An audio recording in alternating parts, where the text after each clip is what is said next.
Sustainability has changed an awful lot in the last 10 years. It's gone from being something a bit woolly to something that is now increasingly a sophisticated term.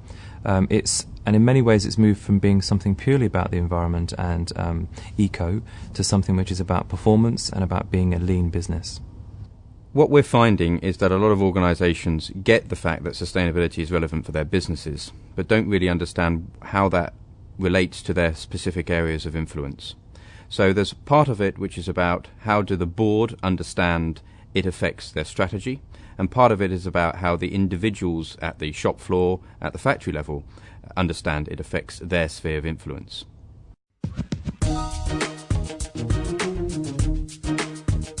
The biggest dynamic over the next decade is going to be legislation. At the moment, businesses have been told that by 2050 they have to reduce their carbon emissions by 80%, which a lot of people are thinking, how do we do that? Because that means that everything has to be lean and watched. But come to January the 1st, after the Copenhagen summit, the new legislation I think will actually make things a little bit more staged and give businesses levels with which to almost upgrade themselves to a far more sustainable system. Legislation is important to set a level playing field, which helps organisations perform at a certain standard. Most organisations, leading organisations that get sustainability, are doing it because they see it's the future, and so therefore they're being driven by that and the need to thrive in an environment.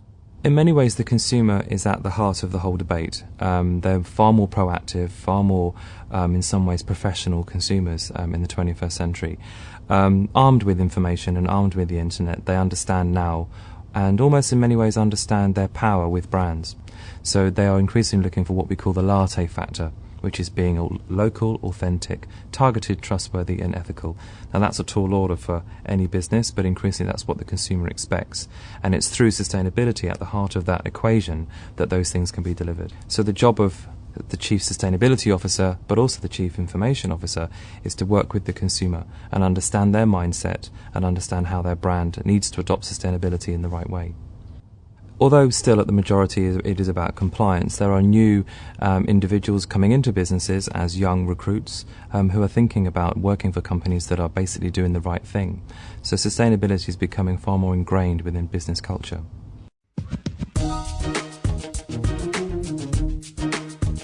There's three catalysts or three drivers that help an organisation move from being unsustainable to sustainable.